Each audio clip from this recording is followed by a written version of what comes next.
साथियों नमस्कार, स्वागत है आपका। साथियों, आज निर्गुण भक्ति काव्य के अंतर्गत संत काव्य यानी ज्ञानाश्रयी शाखा पर चर्चा होगी। संत काव्य के अंतर्गत कौन से प्रमुख कवि हैं, उनकी विशेषताएं क्या हैं, उनकी भाषा शैली क्या है, उनकी काव्य शैली क्या है और उनकी रचनाएं कौन कौन सी हैं, परीक्षा की दृष्टि से जो भी महत्वपूर्ण तथ्य हैं उनको पूरा इस वीडियो में संकलित करने का प्रयास किया गया है और निश्चित रूप से आपके लिए बहुत उपयोगी होने वाला है। तो वीडियो को पूरा देखिए। जो भी साथी चैनल पर पहली बार हैं प्लीज़ चैनल को सब्सक्राइब जरूर करें। तो चलिए साथियों, तेज़ी से हम आज अपने नोट्स के माध्यम से चर्चा शुरू करते हैं संत काव्य पर। देखिए, बिंदुवार नोट्स हैं आपकी, जो TGT, PGT, net, JRF, assistant professor, जो भी वस्तुनिष्ठ परीक्षाएं हैं आपकी शिक्षक भर्ती की, वो उसके लिए बहुत ही उपयोगी हैं। तो चलिए बिंदुवार देखते हुए आगे बढ़ते हैं संत काव्य को। साथियों, संतों के चिंतन, जीवन दर्शन और काव्यधारा पर उपनिषदों का व्यापक प्रभाव है। यह एक महत्वपूर्ण तथ्य है। संतों के चिंतन, जीवन दर्शन और काव्यधारा पर किसका प्रभाव? उपनिषदों का प्रभाव है।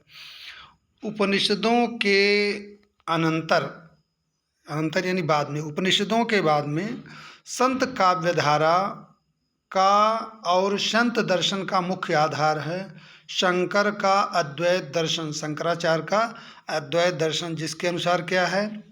ब्रह्म सत्यम जगत मिथ्या, यानी केवल ईश्वर सत्य है, बाकी सारा संसार झूठ है। ठीक है।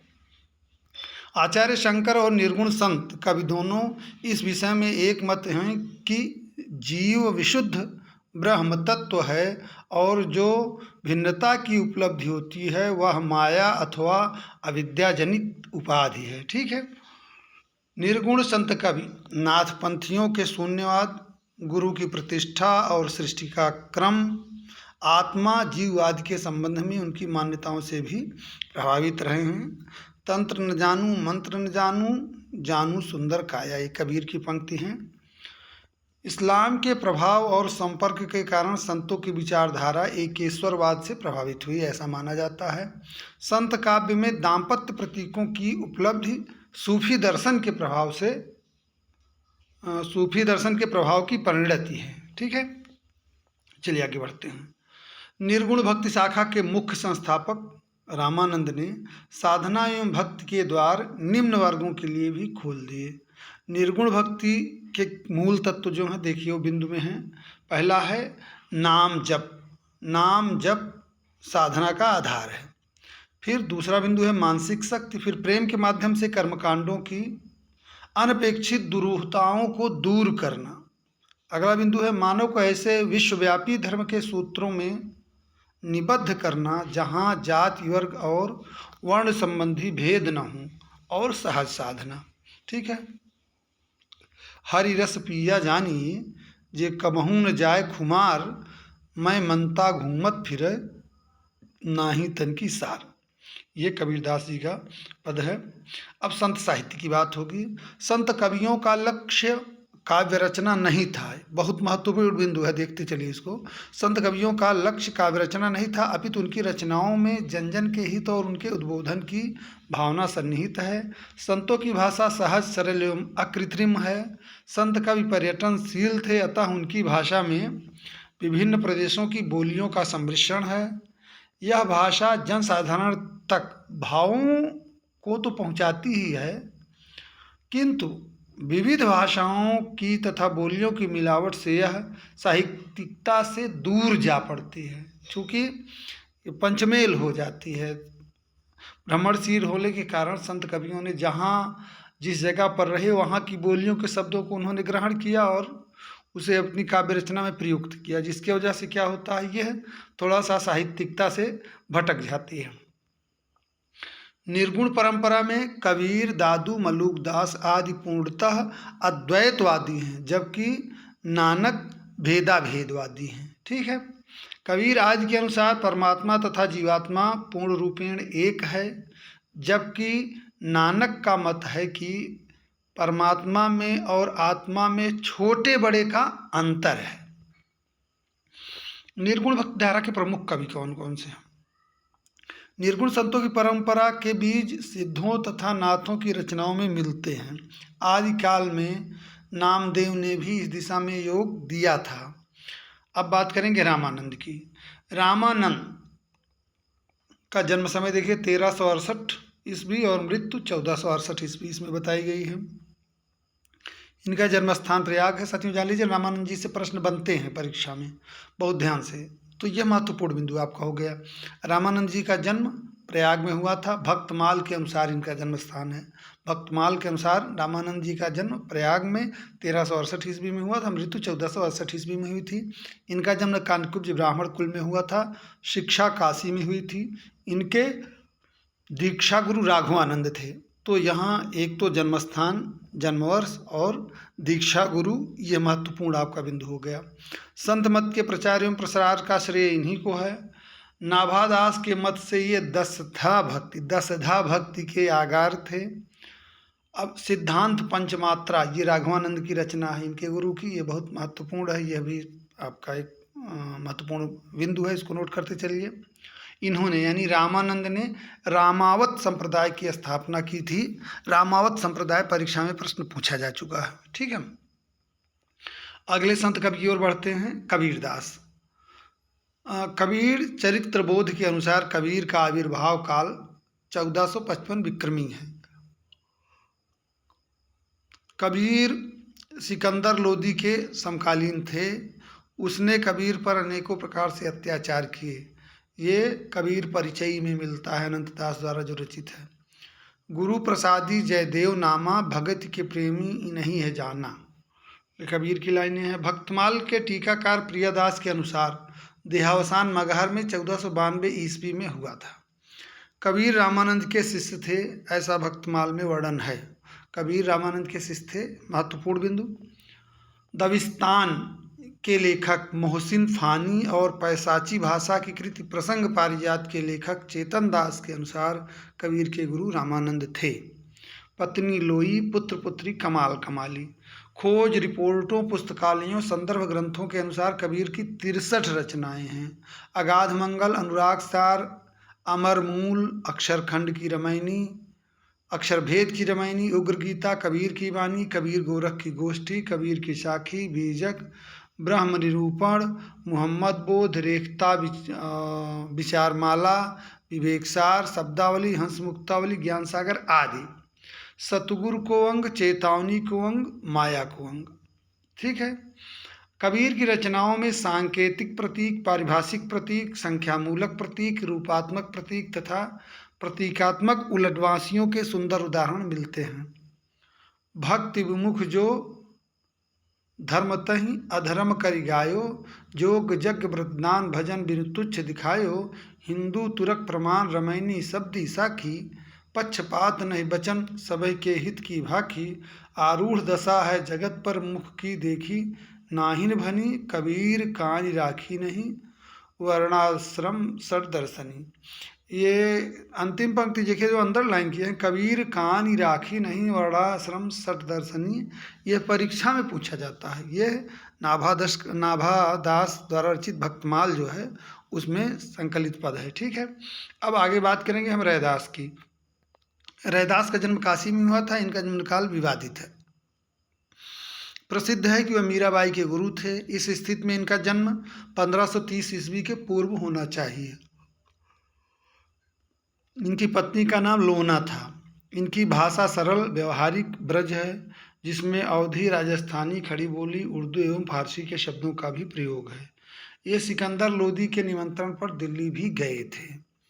अब कैसे छूटे राम नाम रट लागी, ये महत्वपूर्ण पंक्ति है। प्रभु जी तुम चंदन हम पानी, जाकी अंग अंग बात समानी। रैदास की यह पंक्ति प्रभु जी तुम चंदन हम पानी परीक्षा में 10वीं बार पूछी जा चुकी है, तो इसको जान लीजिए। प्रभु जी तुम चंदन हम पानी, यह बहुत महत्वपूर्ण है, ठीक है। अब नानक देव की बात होगी। नानक पंथ के प्रवर्तक नानक देव का जन्म लाहौर के पास तलवंडी गांव में हुआ था। माँ तृप्ता एवं पिता कालूचंद्र खत्री थे।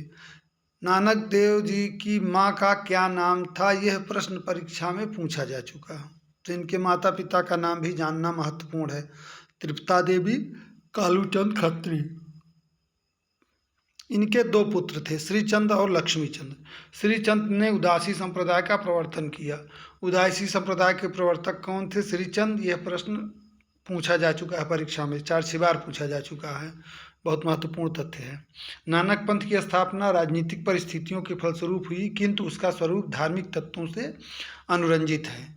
इनके पुत्र श्रीचंद्र ने उदासी संप्रदाय की स्थापना की थी। कबीर की भांति उनके काव्य में भी शांत रस की निर्बाध धारा प्रवाहित हुई है। आपै जाड़े आपै देई आपै आखहि शिव केई केई, जिसनो बख्शे सिफत सलाह, नानक पातिशाही पाति साहू। ये नानक जी का पद है। नानक के पद ग्रंथ साहिब में संकलित हैं। जपू जी नानक दर्शन का सार तत्व है।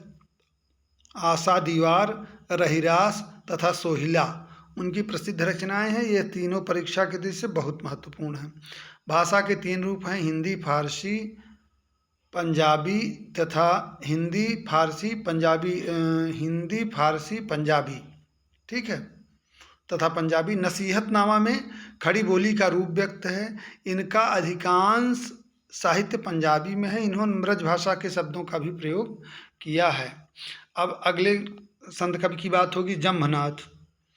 जम्भनाथ का जन्म 1491 ईस्वी में जोधपुर के पयासर गांव में राजपूत कुल में हुआ था।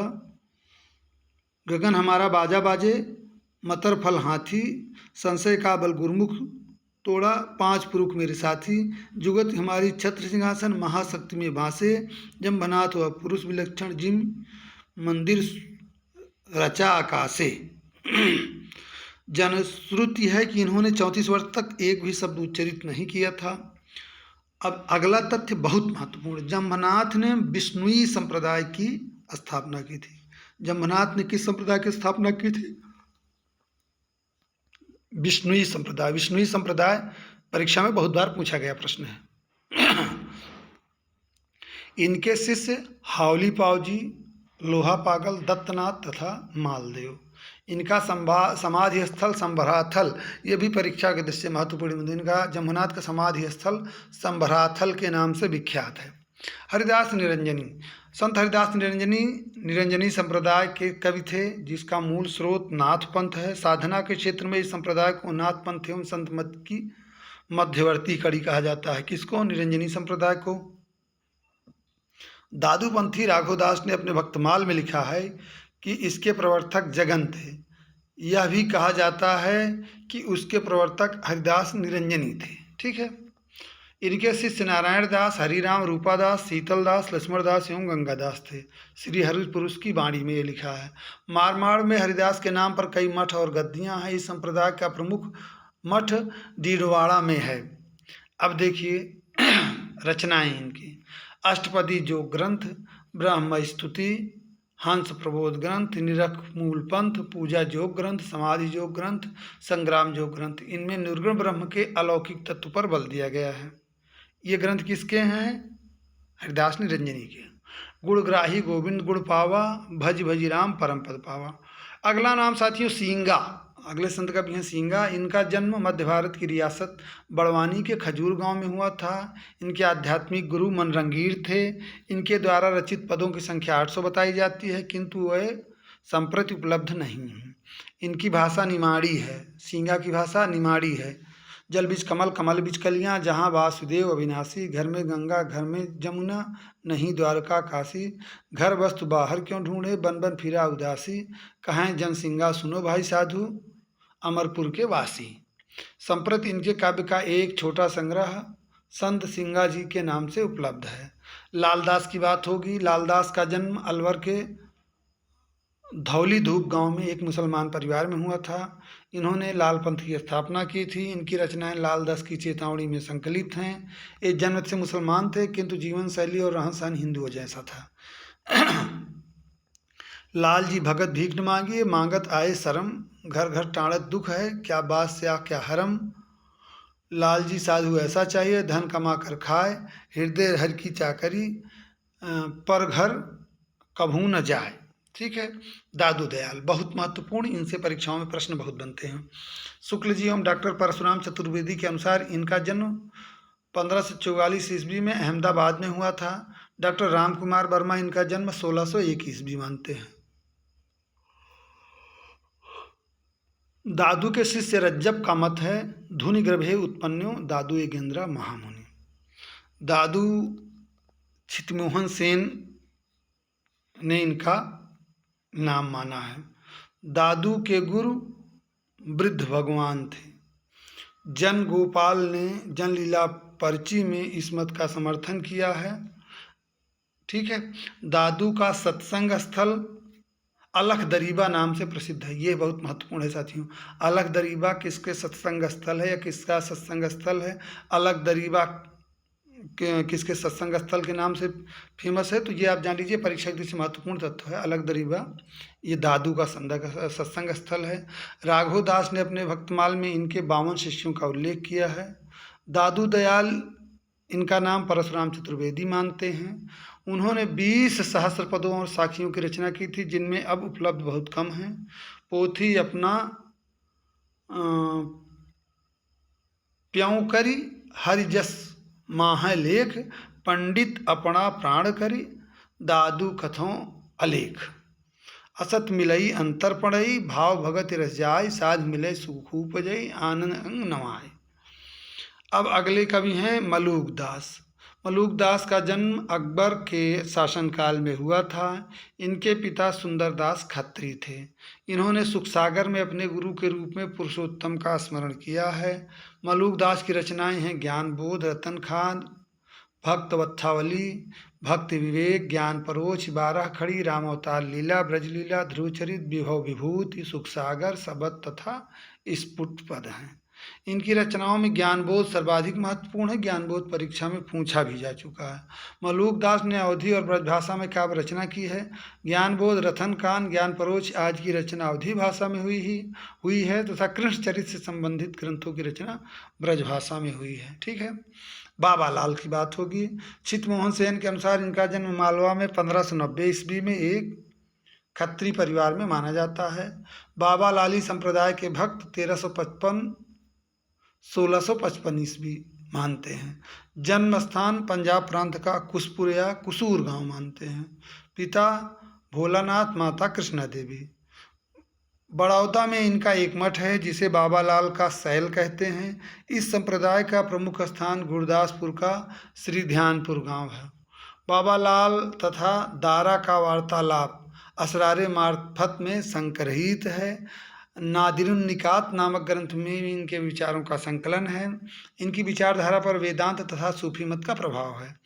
आशा विषय विकार की बध्या जा संसार, लक्ष्य 84 फेर में भरमत बारंबार, जिनकी आशा कुछ नहीं आत्म राखे शून्य, तिनको ना कुछ भरमड़ा लागे पाप न शून्य, देहा भीतर श्वास है श्वासे भीतर जीव, जीवे भीतर वासना किस विधि पाइये पीयू। ये बाबा लाल का पद है। बात होगी अब सबसे ज़्यादा सुशिक्षित संत कवि सुंदरदास की। सुंदरदास दादू के शिष्य थे। किसके थे? दादू के शिष्य सुंदरदास का जन्म जयपुर की प्राचीन राजधानी देवसा के परमानंद खंडेलवाल के यहाँ हुआ था। सुंदरदास का जन्म स्थान देवसा परीक्षा में पूछा जा चुका है, मैचिंग वाले क्वेश्चन में आया था, तो यह बहुत महत्वपूर्ण है, जान लीजिए। इनका जन्म स्थान देवसा, यही पूछा जाता है। इनके रचित 42 ग्रंथ हैं, जिनमें ज्ञान समुद्र और सुंदर विलास बहुत प्रसिद्ध हैं। पुरोहित हरिनारायण शर्मा द्वारा संपादित सुंदर ग्रंथावली 2 भाग इनकी रचनाओं का प्रामाणिक संकलन है। श्रृंगार रस के वे कट्टर विरोधी थे।